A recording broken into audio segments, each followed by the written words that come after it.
Welcome to Behind the Muscle podcast. Today's guest is an IFBB Pro men's physique athlete. Today's guest is Jordan Hubbard. Jordan, welcome to the podcast. Hey, good to be here, man.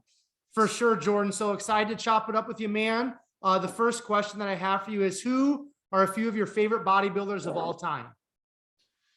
Of all time, I would say, I grew up watching Arnold Schwarzenegger, but at that time he was just in movies and I didn't really know him as a bodybuilder, but he influenced me from, 6, 7 years old watching, Predator and all that.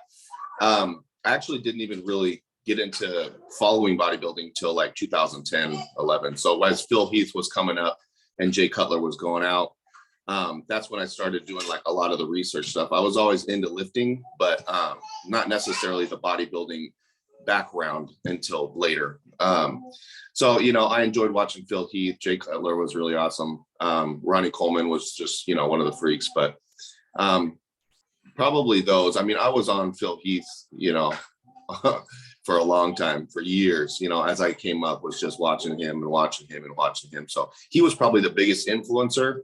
But it always started with Arnold, Very cool. Now I'm kind of curious, Jordan, to ask you, since you are a men's physique athlete, was there a men's physique athlete that you kind of looked up to, or where did that come to be in terms of kind of bodybuilding to men's physique? I think I was just being realistic when I first started, right? So just like I tell our clients, it's, we want to start where we're at, not jumping into bodybuilding like that. If you enjoy that, that's fine. But I was always like, okay, realistically, I'm 6'1". I don't have that much body mass. And it just kind of fit the description. And I really just wanted to get my feet wet and try it. So I was like, yeah, I'll just do the men's physique stuff. And then, I started and I enjoyed it obviously because I continued with it. But I really didn't even really pursue it thinking pro card until after several shows and won an overall. And then I was like, okay, shoot, maybe I can do something with this, so yeah. For sure. Was there a men's physique athlete once you kind of decided that's what you were going to focus on, that you kind of looked up to, or not? Yeah, that's weird. Cause so like the very beginning, cause it's not that old, obviously. But Jeremy Buendia was, he was like, wow, but I never really connected with his style for some reason. I never really took much from him. Steve Cook was when he was in it for a little while. I just, I'm more of like, the type of person I like to follow, people that, share similar, views and things like that, and personality wise. So more upbeat and kind of like happy people. I tend to, migrate towards, so he was just always had a good energy, and like he showed himself well on stage. And so I took a lot of my things from him originally when I first started. And then I've kind of like pulled pieces here and there from the pros now, Raymond and Brandon Hendrickson, and little pieces from each person, and put together routines and stuff that way, which I figure is how it goes, so yeah. Very cool. Very cool. So what age did you actually start to lift weights then, Jordan? And then why did you start lifting weights at that age? Oh, let's see. High school was, I went to an alternative high school because I was, I had issues when I was younger. So, they had a little weight set, and it was just like, oh, I want to, have muscles.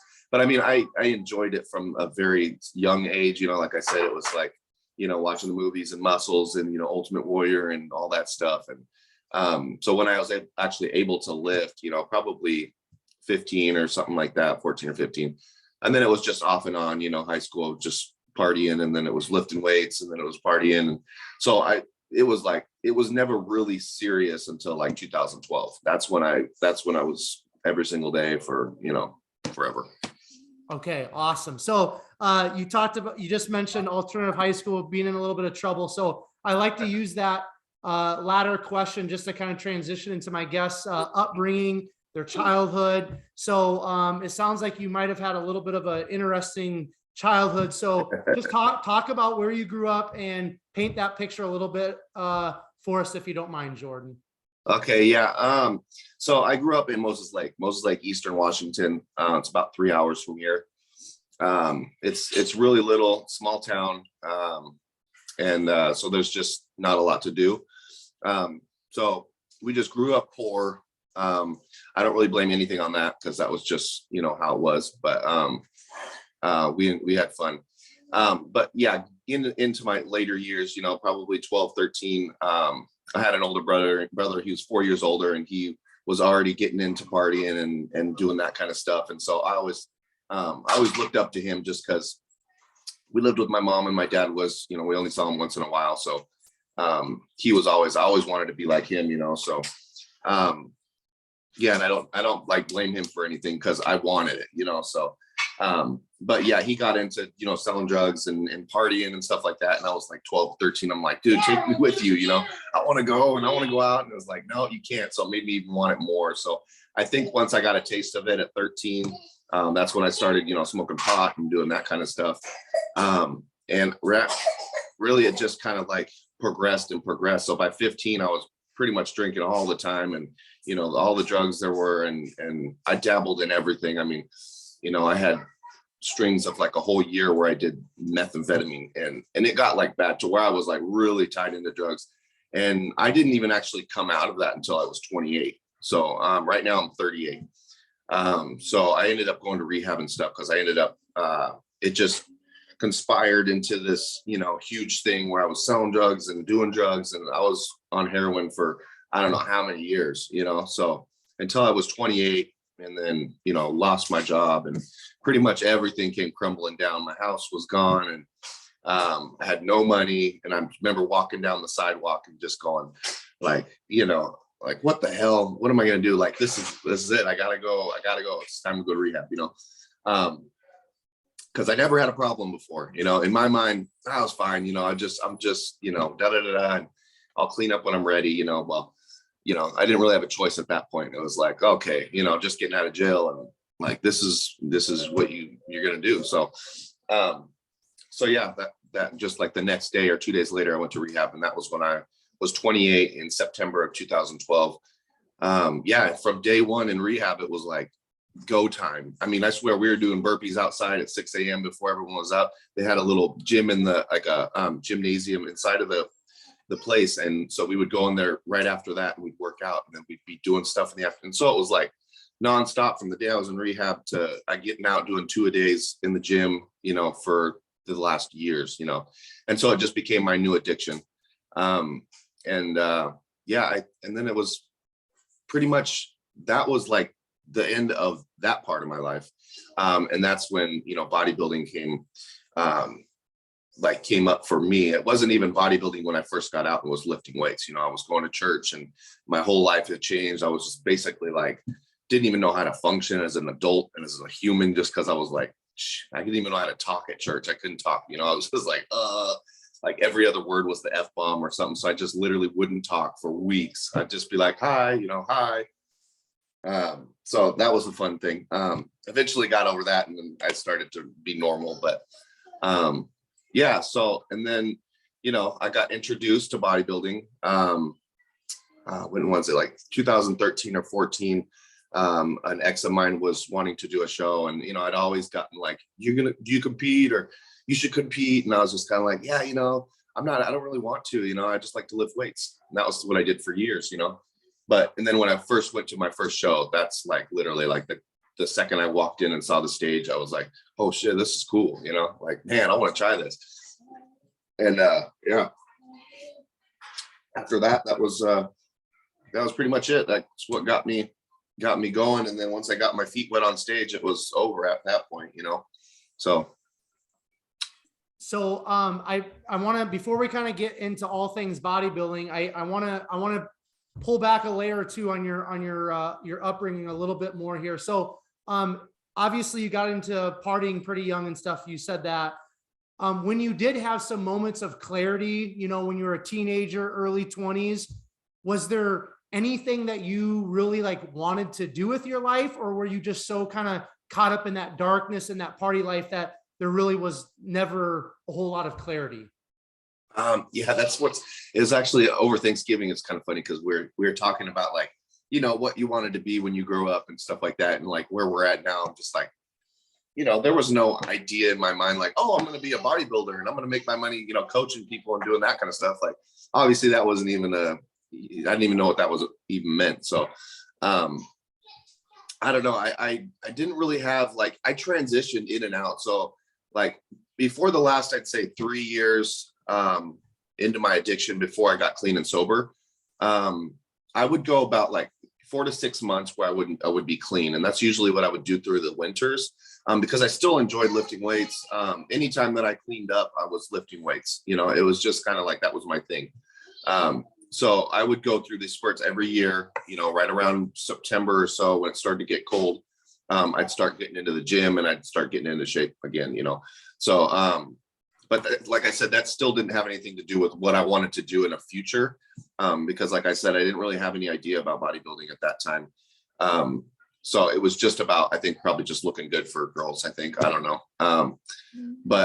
Yeah, I did that for several years. And then, and then I just got out of it because I was super deep into drugs. And that's when I was just like tore. I mean, I was pretty bad, but like the last 3 years, it was just, you know, consumed me 100%. Didn't even leave my house a lot of the time. I was just like, just bad, you know. But yeah, so, I mean, yeah, I didn't really have any idea of what I wanted to be. I mean, I just wanted to be sober at that point. I was, you know, and I would look at myself in the mirror and be like, what are you doing? Like, you're 26, 27, you know. Every year I would just like stare in the mirror in the bathroom and remember thinking just like, what are you doing, dude? Like, you're a full adult, you know, and you're just still sitting here, you know, doing this shit. And I knew it. I knew I needed to change. I just couldn't. I wasn't time at that point. But yeah, so it's just weird coming from that into, you know, a total life change. You're literally like a baby again. You know, you're having to learn how to have money and like how to function. So really your main concern is just staying sober and what steps that you have to take in order to continue to be sober and, you know, to live a better normal life. You know, it's kind of like, it's weird. I remember thinking I had $50 in my pocket after I got clean, and it was in my pocket for like, I don't know, a week. And I'm like, this is the first time. I remember sitting down thinking, this is the first time I've ever been able to have money in my pocket for more than just like an hour. You know, it was always gone. So that was kind of a cool feeling. I was like, man, I don't have to spend this right now. Like, I can, you know, hold on to it. So little things like that. That's more what I was focused on coming out. Yeah, so that's pretty much it. What was it? You said that, you know, kind of around this time of the year or fall time, you would kind of get back into the gym, you'd start lifting weights, you would kind of slow down on the drugs and stuff. What was it specifically, Jordan, that kind of continued to, you know, year after year pull you back to lifting weights? What was it about lifting weights that just you loved or enjoyed at that time? You know, I do think that it is, you know, like that natural high you get from lifting and the endorphins that are, I mean, and that's how it was explained to me. I think at the time I didn't really understand that, but when I went and worked out, it was like, it seemed like, you know, I was always just sweaty and like, you know, everything was just like, it felt good. You know, I always felt good when I lifted. So I think that, you know, aside from the, I want to look good, you know, aspect of it. I think inside it was more of that natural high that you get and the endorphins that you get from lifting, that really kind of kept me motivated to continue to lift as long as I was going to. But like, that was always short-lived, you know, every year. But yeah, that's probably it. I would think, you know. So talk to me at 28, you said you go into rehab. Talk to me about a little bit more in depth that experience, right? You said it sounds like exercise is a big part of that rehab, but talk about maybe some of the mental stuff that you had to go through, because, you know, obviously with addiction, there's a lot going on in your mind. So just talk about that process of being in rehab and really what was the turning point for you in rehab where it's like, okay, I'm done. I'm free, and I'm gonna change my life, or I'm gonna move in a different direction. I think the moving in a different direction was something that I had already like established going in, you know. So like a lot of people, when they go to rehab, it's more like either it's court ordered or, you know, family wants them to go, so they go. But this time it was like my decision. I mean, I didn't go before because I knew I wasn't ready, or I knew I could do it myself or whatever. But I think like once I actually committed to it and went, like, it wasn't even a thought in my mind, like, am I going to stay sober after this? Like, I don't even remember ever thinking that. I just remember going and then, and being like, cause it was, dude, I went 11 days without sleep. I didn't sleep one time. For the first, so it was a 21-day program. And for the first 11 days, I didn't even go to sleep. I took like 7 showers a night. I would just be sitting at the bottom of the shower, you know, still coming off of everything. So it took me a while to even feel like I was even normal. So there's not a lot of like thought process behind that to where like, I'm thinking, you know, this is it, you know, I'm like, I think I was already just set, you know, cause it had been years that I was already accumulating that I knew that I needed to stop. And it was just a matter of pulling the trigger, to go to rehab, that I really just never thought that I was ready for, I needed. So that was why I think once I did, it was like, finally, you know, the Band-Aids ripped off and I can, you know, I don't have to worry about, I'm going to rehab. I can't, you know, control my life kind of thing. But I remember, a huge influence to that when I was there was, they had you do like these, I don't know, that it seemed like the counselors there, like their job was to try to make you cry, try to break you down. And I think it was just to kind of bring the emotions out and kind of let you feel, have feelings, you know what I mean? Because everything's heightened. So your senses are all heightened, your smell, your emotions, everything. When you come off of drugs, like literally you're emotional for no reason. You're just like, wow, you know, the sky is so nice. And, you know, it's just weird.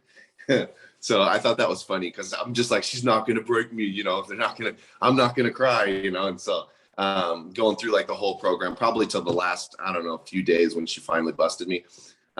She basically had like, you know, talking about my family and like who, what did she say?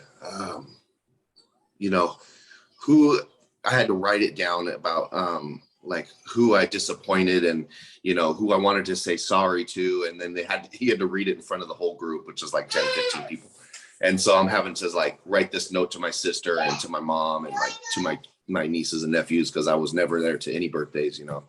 And I don't know, I got a few words into it and I was already crying. I was like, shoot, you know, and so trying to get through this whole letter. And then, and I remember that was just kind of like, man, that was an eye opener because, you know, I was explaining like how much time and I was gone and like money I used from them and like, you know, just the vision of being a piece of shit, you know, and so I think all that stuff was like really kind of like, and I think that's part of their tactic to try to keep you sober is to kind of put that stuff all out on the table so you actually can see it. And then they have you bring you 2 people from your immediate family that you're the closest to, and they have them bring them to the place and you have to basically read this to them and like you're sorry, kind of a letter, you know, sorry for everything I've done, and you have to read it to their face. And it was I haven't even thought about it since then, but it's kind of crazy. Me and my sister, I brought my sister and I brought my mom, and yeah, it's just, you just sit there and you have to talk to them face to face and you have to read them what you wrote, and you know, like and it was tough. It was like my mom just cries for everything anyways, you know, so she was already a mess. But when my sister started crying, that's when I was like, that's when it really hit me, you know, because she's always been pretty strong, you know, but my mom's just a mess. So that was fun. Yeah, I think that was probably the biggest influencer on doing that whole going to rehab and all that whole aspect of my life. And it was a short period of time, but you know, it just, a lot of things came out and a lot of things were handled in that 21 days, you know, that needed to be. So, yeah, not sure if that answered the question. Yeah, no, that's great.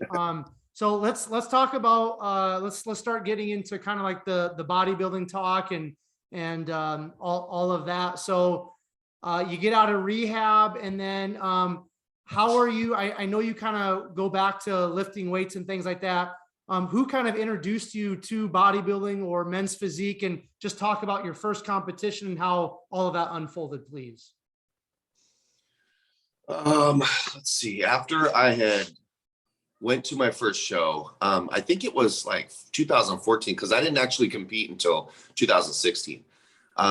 Because I had just a horrible relationship that was just, you know, we didn't trust each other. And it was like, anytime I would try to prep, it was like, oh, whatever. So I was always pulled out, and I always just didn't until we actually broke up. And then the second we broke up, I was like, bam, I got a coach. And I was like, I was on it, because I'd already been waiting for 2 years. So at that point it was like, okay, and now it's me time. And I had actually been, I was actually single, and I was going to church, and I pretty much made a vow to myself, like, I'm not going to date. I'm not going to talk to any girls. I'm not going to pursue anybody until I'm right with myself and everything's, like I'm a good person by myself, rather than relying on somebody else. And so for those 2 years, man, even I think it was like 2.5 years before I ever talked to anybody.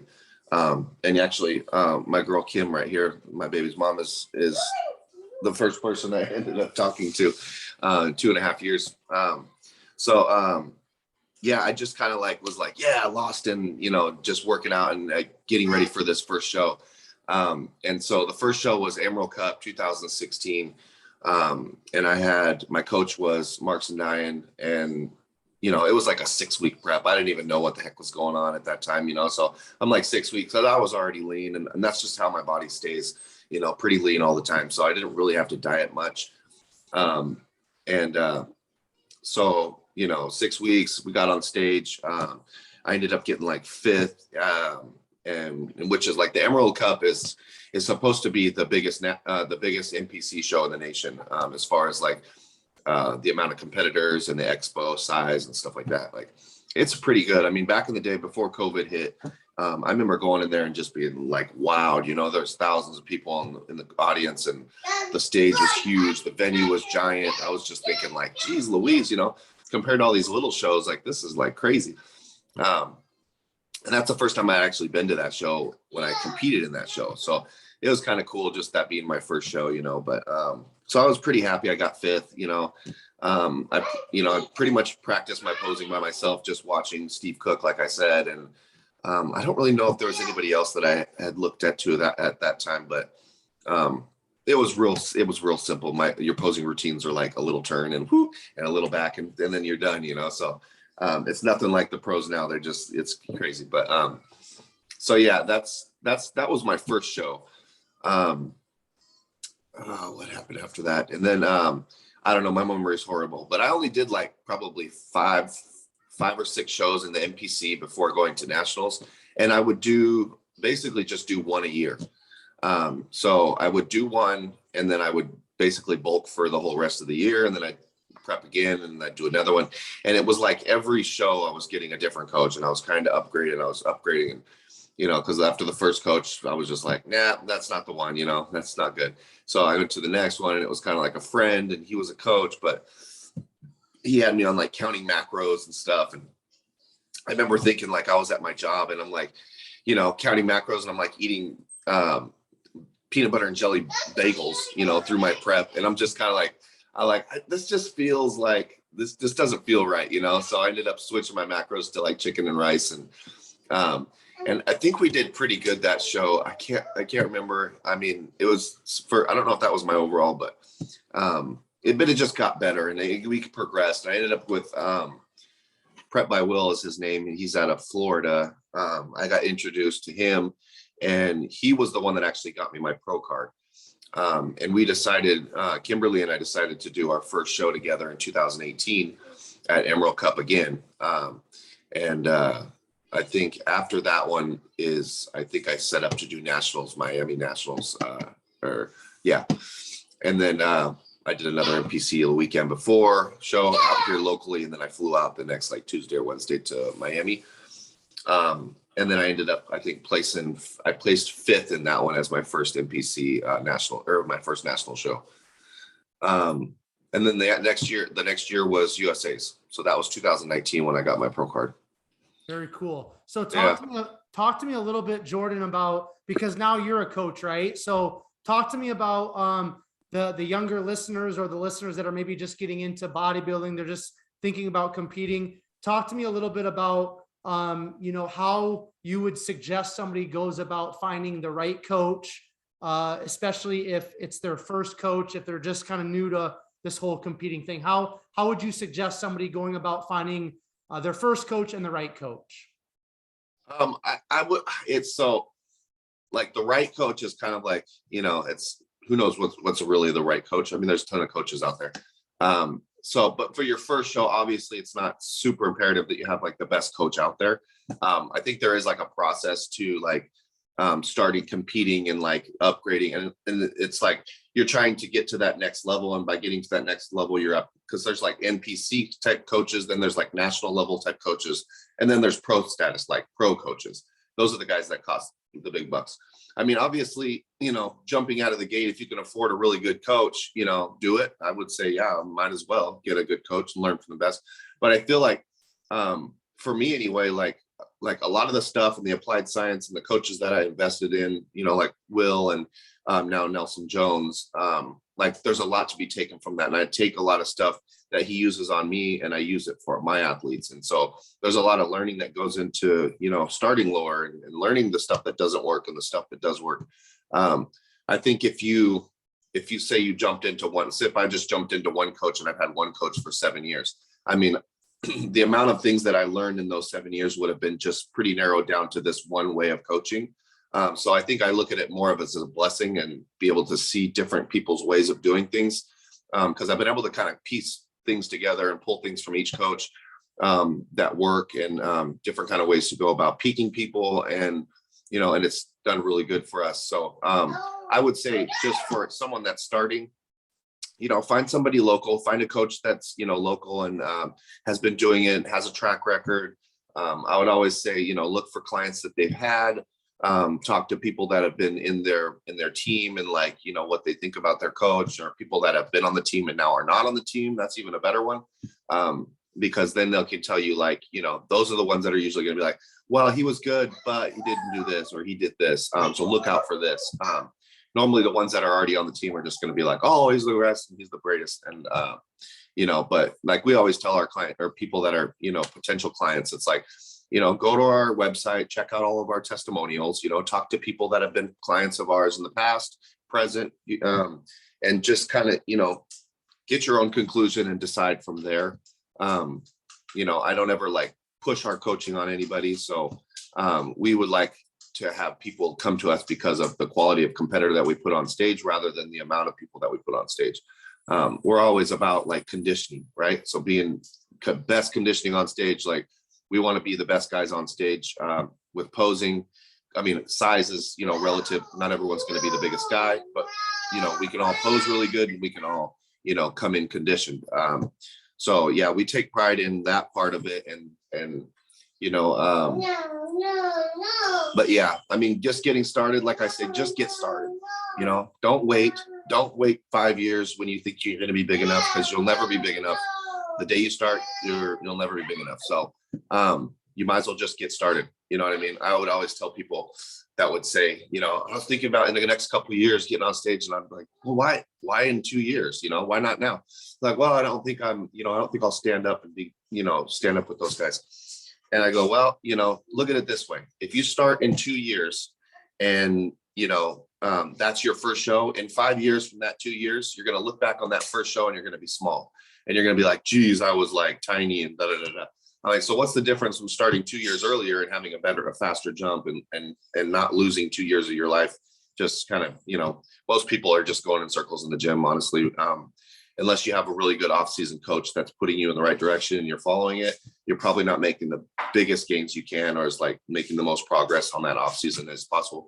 And that's usually doesn't even happen until you're, have competed for a while and understand the benefit of the reverse diet and like your off-season, how important the off-season is. Because most people, they just compete and then they go and enjoy the gym, and just lift weights and kind of like eat whatever. And but they don't understand like what, how much more progress they can make and how much bigger strides they can make by following a reverse diet and following a bulking program to really put on good amount of muscle and not just a bunch of body fat. So yeah, the off season, I think is just needs to be stressed on a little bit more nowadays, like how important it really is. Obviously everyone's going to get lean and conditioned for stage. I mean, but it's what's really hard is that bulking part, when it's not all eyes are on you and you're more focused on the vision of what you're going to be and you're trying to, force feed yourself, trying to, with this idea that I'm going to get bigger and I'm getting stronger and I'm getting bigger. But you don't really ever get to see that, no one's looking at you. No one's gives a crap really. So, but yeah, I would say those are probably my biggest things that I would tell somebody right off the bat. So.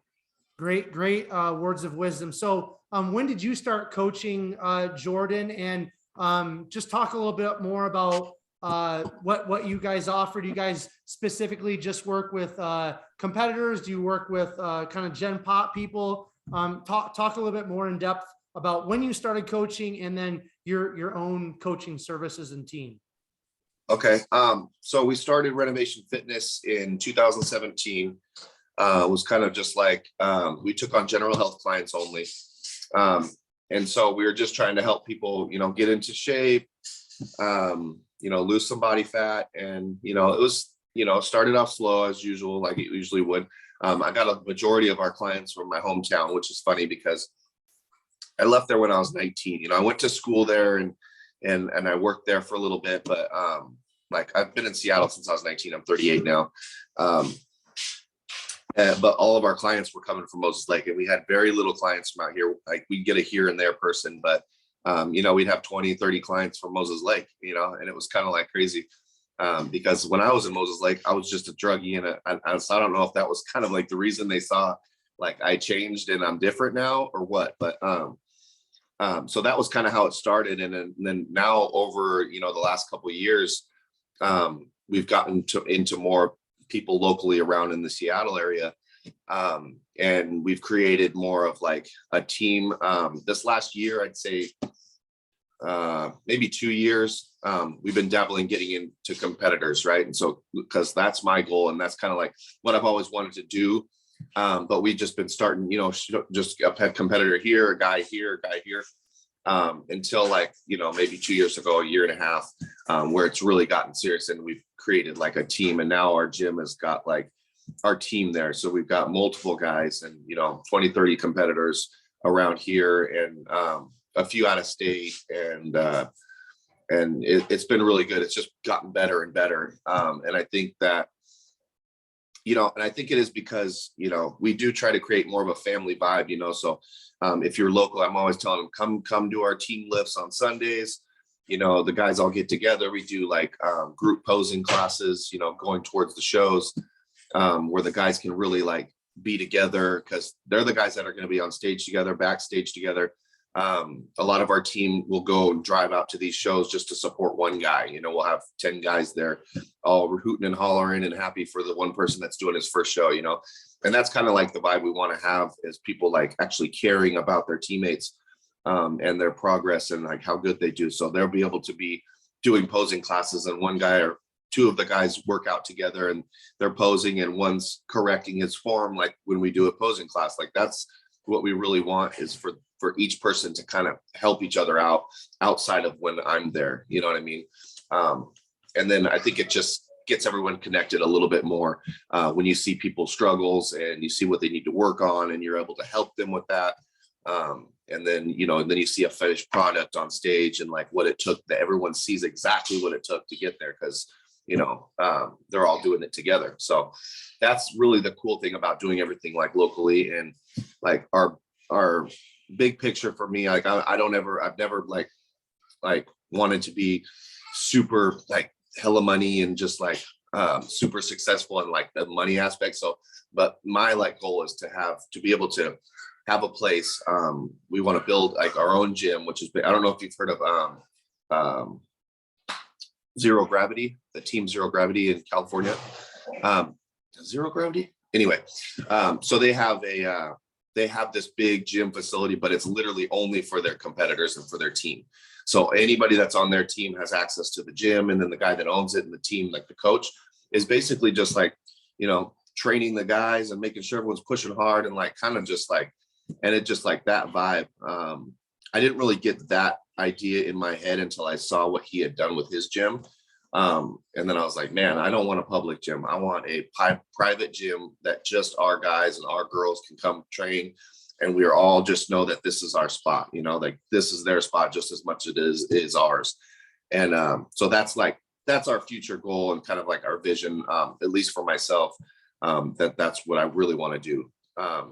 Yeah, but for our team, like right now, it's just consistently getting bigger and bigger, and and we're doing it for the right reasons. We really want these guys to be really good, get as good as they can, move on. A lot of the guys, I tell them, I don't expect you to be with me for long. I'm not a pro level coach. I'm a friggin', I'm a coach here because I know enough to be able to get these guys, on stage, winning their shows, and, able to get to that next level. Obviously, I'm going to pursue being a better coach and learning all the way, because I'm not going to do this forever. I'm 38. I probably have 5 years left in me at most. And then I'm really going to push the hammer on, being a better coach and learning everything and building my team and marketing my team and trying to, but still being like personable and having a relation with our clients, and not just be, people everywhere and can't control, and you don't really know anybody. But locally, just kind of dominating locally, as long as we're here, you know what I mean? So yeah, that's pretty much it. It sounds like when you were talking about, that gym for just competitors, I know AJ Sims, I'm sure you're familiar with him. I know he's got something like that, I think, with Cement Factory Gym, right? Yeah, I think so. I've heard of him. Yeah. Yeah. I know. I think I see a lot of stuff on Instagram with AJ in terms of like, I think they kind of have their own private gym, and it's more specifically for his athletes, his competitors. I love that model. That's cool. Now, did you find, Jordan, that when you did earn your IFBB Pro card, that really helped you in terms of recognition for your business? And did you see some exponential growth when you earned your IFBB Pro card, or not necessarily when it came to your coaching business? I think absolutely it did. I mean, I had realized early on that every time that I did a show, the amount of like exposure and the amount of people that were seeing me and like tuning into my social media and Instagram, and like the views that I would get on all my stuff as I got closer to shows. And then I was also told by, several people, it's like, you got like 30 days from when you do a show that you can really like get a lot of exposure and like reach a lot of people, because a lot of eyes are still on you, to kind of build your brand, in that little gap of time. And I found that to be true. Every single show that I would do, I would be going from, 100 views regularly on stories to, 700, 800, 900 views coming into my show. And so I was just kind of like, wow, so I had pushed the coaching a little bit more. But I think, even from getting a pro card, it was really because 2019, so this was right before COVID, I got my pro card. I think we grew a little bit, but then COVID hit and it was kind of like everything kind of slowed down. But I think I was growing pretty consistently even before I got my pro card. I think the pro card really is just,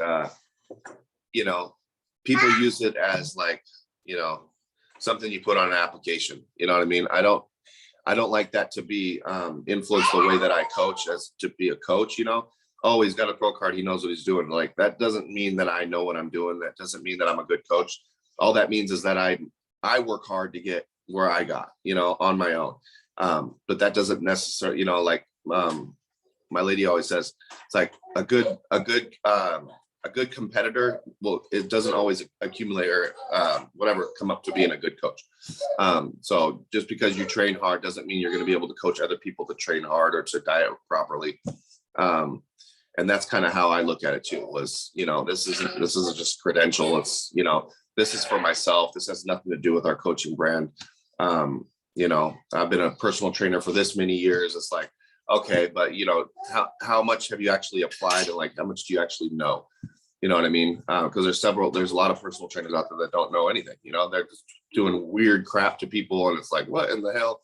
And then, there's guys that, like for me, for example, I personal train people all the time. I don't even have a certification, but I have 10 years of knowledge through other trainers that I've hired and spent thousands of dollars on, and, found things that really work. And I have a whole slew of workouts that, I've been doing for years and years, and things I've learned over the years. And, that kind of coaching and that kind of personal training is going to be a lot different than somebody that knows the books, and doesn't really have applied.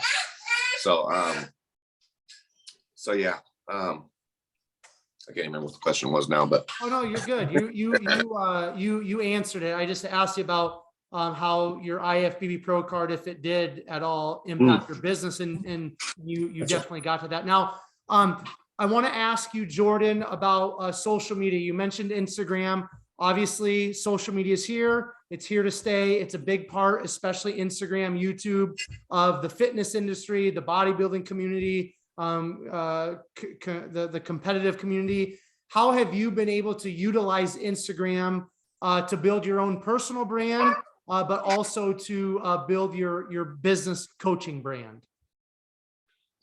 I mean, we don't maximize on that. That's for sure. I mean, we could do a lot more, I think. Like I said, we got a 2-year-old son, which makes everything a little bit more enjoyable, but it makes things a little bit harder.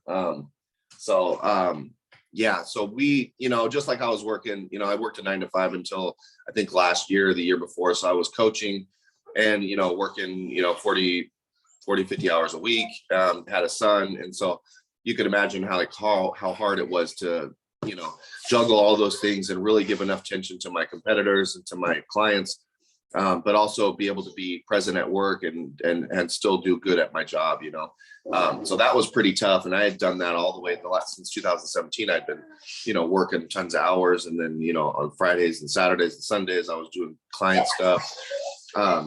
So until I was able to step away from my 9 to 5 corporate stuff, I was really able to focus a lot more on, building the team and personal training clients of our competitors and our general health.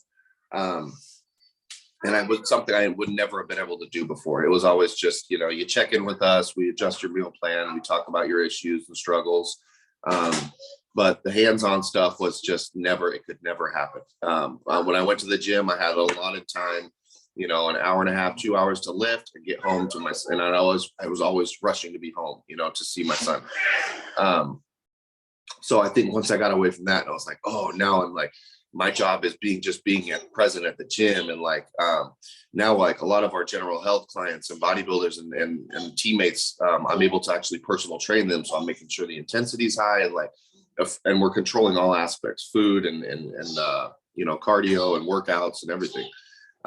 So I think we're able to use social media a little bit more actively now. We're able to post more, engage with people more, where our Renovation Fitness page would be, kind of stagnant, for, weeks at a time, because we wouldn't be posting anything because we barely post on ours. We have no time. So we've been able to do, control that and engage a little bit more with clients and stuff.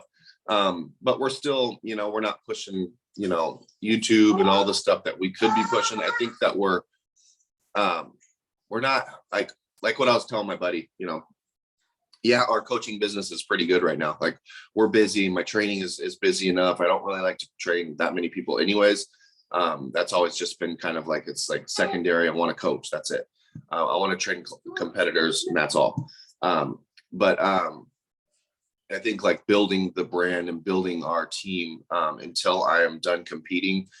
Competing has to be my priority. Otherwise I won't be in the mix. That's just all there is to it. I have to give it everything while I'm still competing. So a good majority of my energy and my focus and things like that have to be on making sure that I get into the gym and I do what I need to do, as well, and I'm still trying to juggle all the guys that are at the gym that are on the team. And I'm trying to work out, but I see dude over there doing some crazy things on the leg press or something weird, so I'm having to stop and go talk to him hey, make sure you put this here and do this here. And then go back to my lift and, but I'm man, I got to just focus. Sometimes I just got to put my headphones in and just get through my stuff, but I know for me, personally, in order to get better, and to be a better influence, I just have to be better.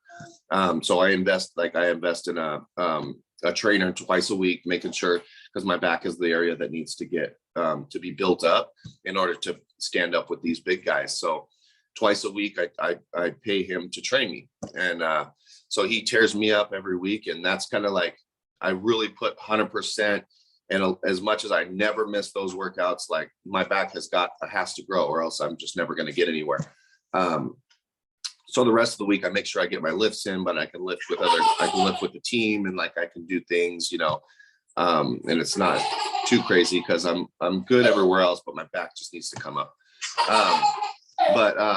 Yeah, and I think just like, people being able to see that online and social media, and like, and just know that, it's not always just about being on the stage all the time. Like you cannot just compete multiple shows a year and expect that you're going to be better the next year, because you're not taking time to actually grow and to get better.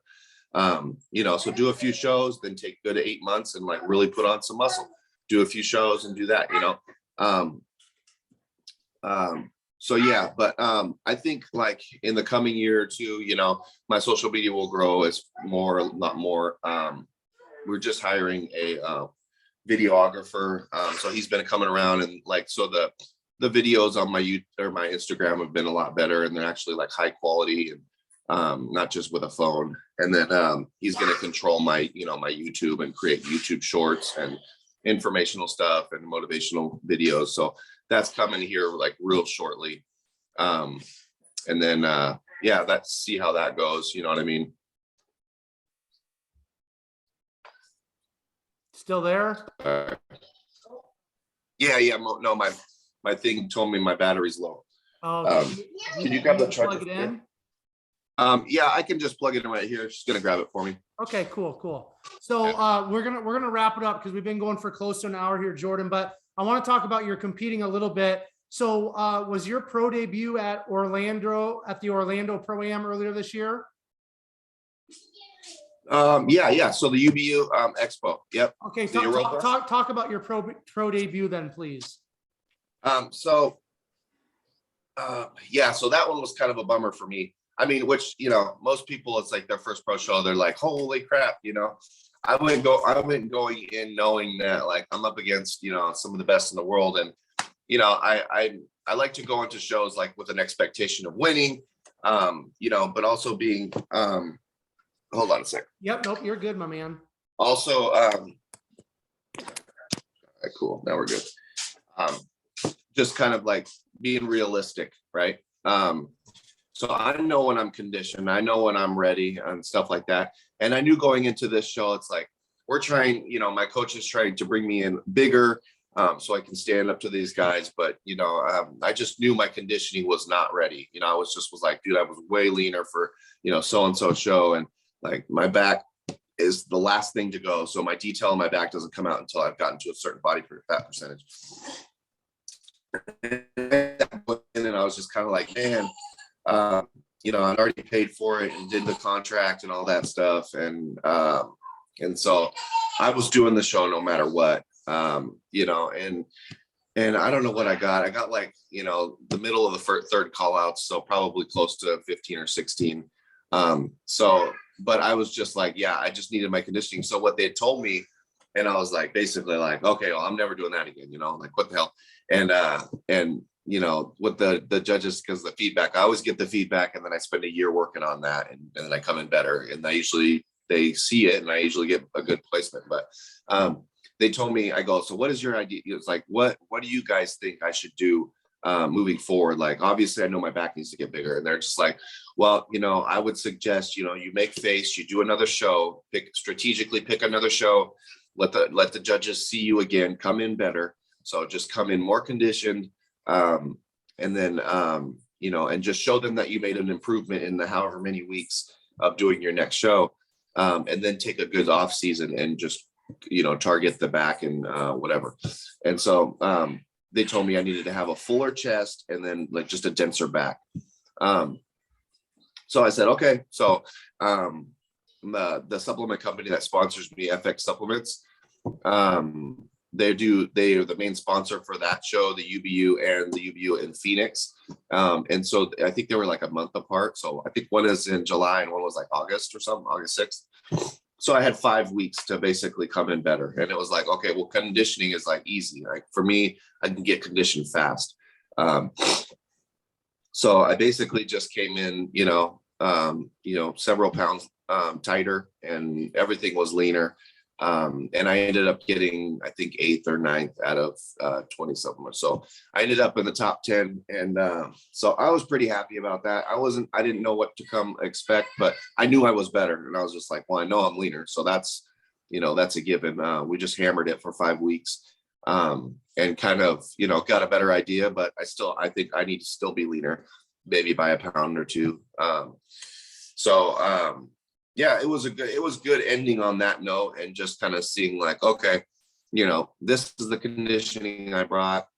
Could be a little bit sharper. I could do a little bit here, a little bit there. But yeah, so going into these next shows next year, I think we'll have a better idea of how to pursue them. And my coach knows now, like, I've made it clear, like, dude, I need to be lean. I don't care if I'm 200 pounds or 205 and the other guys are 220. If I come in like 215 and look soft, I'm going to look smaller than I do at 205. You know what I mean? Because when I get to a certain conditioning, that's when the muscles start popping out. That's when the lines come out, and all the details. So I think we're going to come in, pretty solid this next time. I'll make sure of it. So, yeah, I'm pretty excited. It probably won't be for, I don't know. I told myself 9 to 12 months of solid bulking. So that would put me like sometime around winter next year before I'm on stage again. So. Very cool. So is it ever kind of surreal, Jordan, for you to, you kind of think about all the life that you lived and the addiction that you have overcome, in years past? Is it ever kind of surreal and kind of crazy, like in your mind, to think about where you were and where you're at today? Like, being a pro athlete, having your family, having this great coaching business. Like, do you ever think about that, or do you kind of just have tunnel vision on? And if you do think about it, I mean, what do you actually think about? What goes through your mind? It is a trip. And like, sometimes we do sit back and kind of reflect on stuff like that, because it is good. It's good to realize that stuff. Because it is good motivation. And it's like, kind of like, because at the end of the day, it's like, you can't always just be like, I need to be better. I need to be better. Like we have to take wins, and we have to appreciate what we've done. And that's kind of what keeps us grounded and motivated to move on, So, yeah, I think it is kind of like a wow. Like, I'm not one to like brag and be like that, but I've always been kind of like, just do the work and it'll show, obviously getting clean and sober, doing that. That's when people ask me about it. I'm like, yeah, I had a drug addiction and I got sober in 2000. That's usually my response. And that's about as far as it goes. But I'm clean now, and, I converted it into bodybuilding, and that's why I love doing it.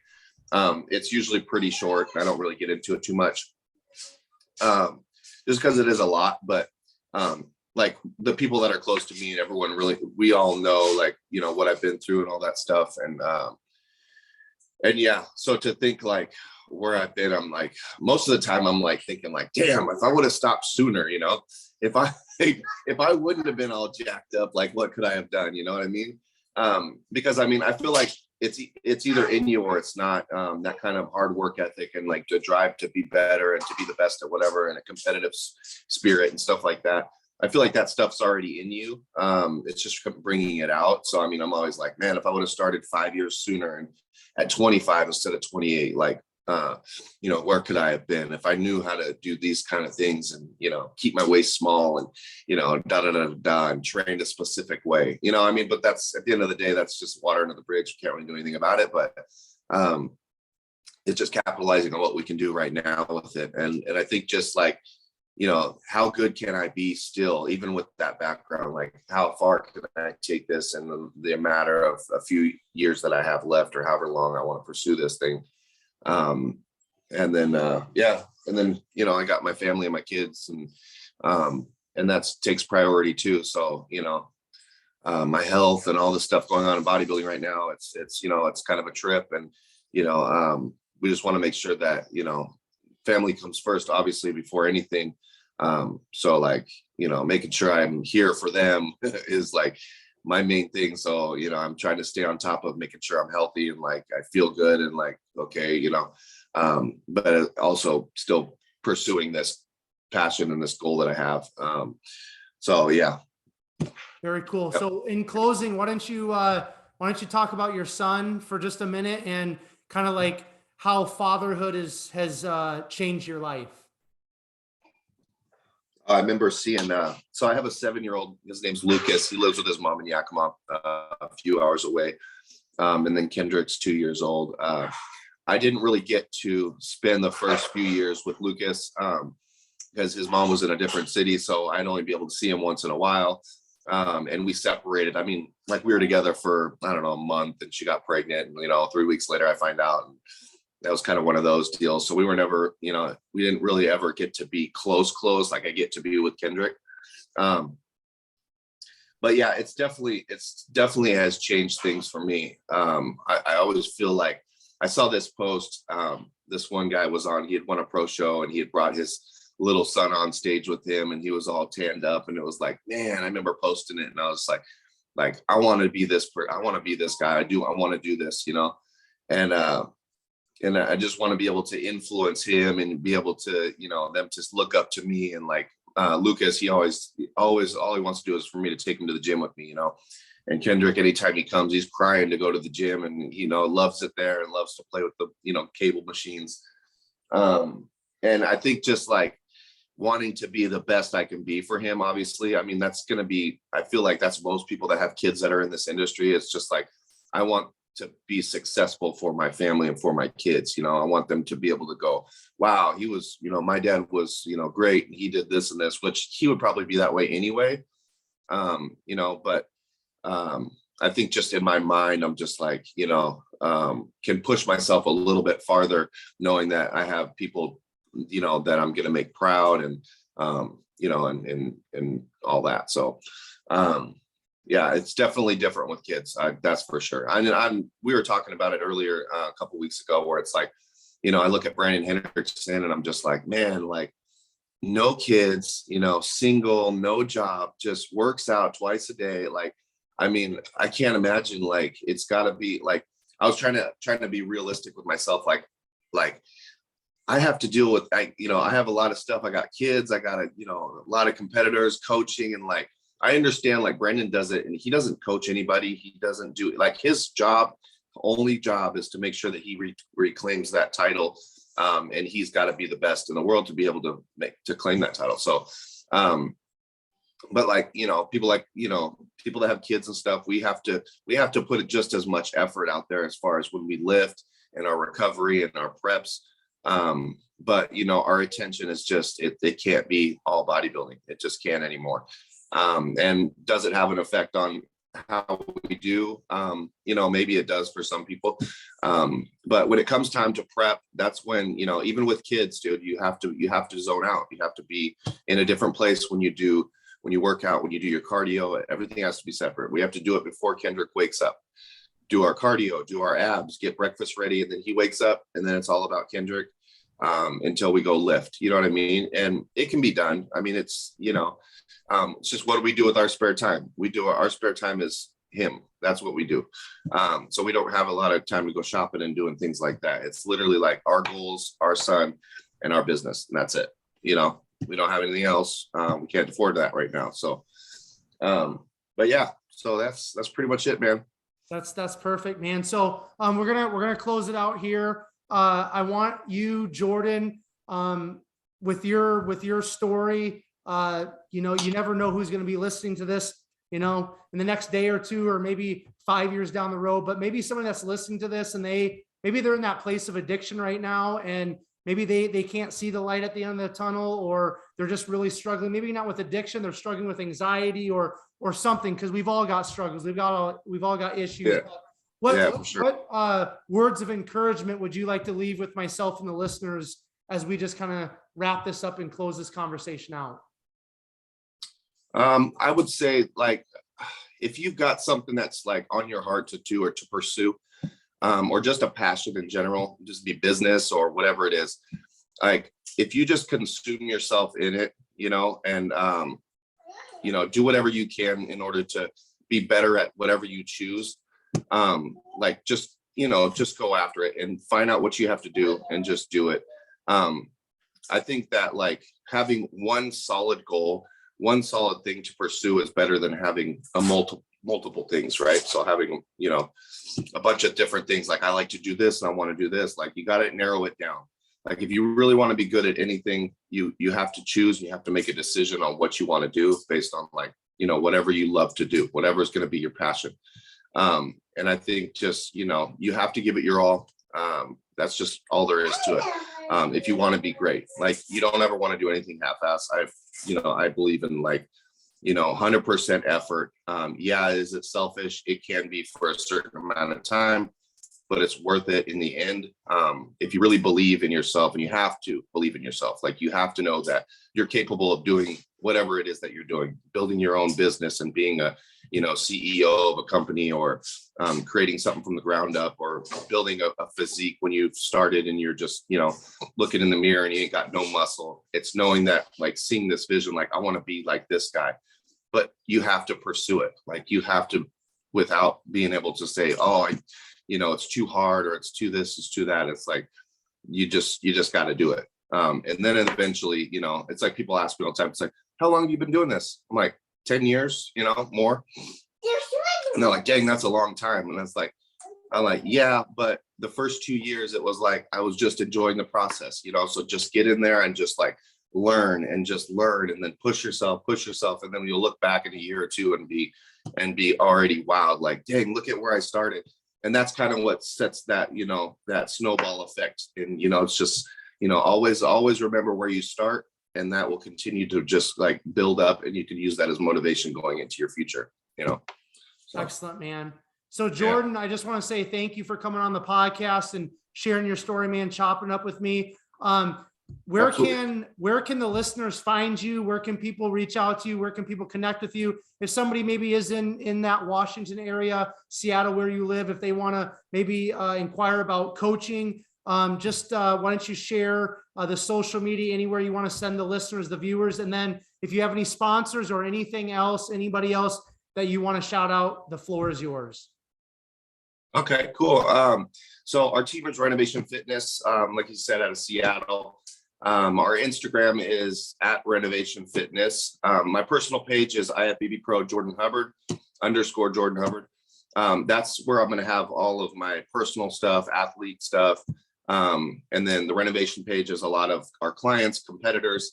That's where people DM us if they're interested in coaching, or just need tips or want information about things. We're happy to share that kind of stuff too as well. So our email is rnvtn.fitness@gmail.com. So inquiries, can email us too, and then go to our website. teamrenovationfitness.com is our website. We are affiliated and sponsored through FX Supplements. FX Renovation 1 is our code. We get 25% off, everyone gets 25% off with our code. So they actually are doing a deal right now. It's pretty cool. It's 50% off their whole website for that Cyber Monday, but it's like a Cyber Week. But anyways, so yeah, that's pretty much it for my social media. Right now, we're going to be creating a YouTube, so you can just stay tuned to that too. So that'll be coming up, and that'll probably be on my bio on my personal page. So yeah, that's pretty much it, man. All right, thank you, Jordan. I appreciate it, my man. Yeah, not a problem, man. It's good to be here. For sure. So all of you listening on your favorite podcast platform or tuning in through YouTube, I just want to say thank you to you. If you do want to connect with Jordan, you just go down into the show notes, whether you're on your favorite podcast platform or on YouTube, and I will have Jordan's personal Instagram in the show notes, as I do with all of my guests. You can always find their Instagram in the show notes. So thank you guys for tuning in to another episode of Behind the Muscle Podcast. If you haven't done so already, make sure you hit that subscribe button on YouTube. That's important because I shoot all of the podcasts, or release all the podcasts first on YouTube, and then shoot them out to all the other podcast platforms. And then if you haven't done so already, if you are on YouTube, hit that like button, and then please leave a comment in the comment section on YouTube. Just let me know what your favorite part of Jordan's story was, or something that you gleaned from him sharing today, our conversation on Behind the Muscle Podcast. And then finally, take this episode, share it on your Instagram stories. Make sure you tag Jordan, tag Behind the Muscle so that we know you listened specifically to this episode and found great value in it. And then finally, I will leave you all with this. Remember, behind the muscle, there's always a story. We'll catch you guys later.